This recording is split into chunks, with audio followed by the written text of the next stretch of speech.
അസ്സലാമു അലൈക്കും വറഹ്മത്തുള്ളാഹി.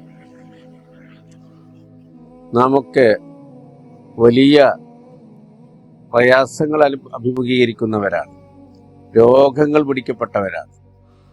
ഇതിനൊക്കെ ദൈനംദിനം പരിഹാരമായി ബഹുമാനപ്പെട്ട ഇമാമുകൾ പറഞ്ഞു തന്ന ഒരു വലിയ മരുന്നുണ്ട്. യാ കാഫി യാ ഷാഫി യാ ദായിമു യാ അല്ലാഹ്. യാ കാഫി യാ ഷാഫി യാ ദായിമു യാ അല്ലാഹ്.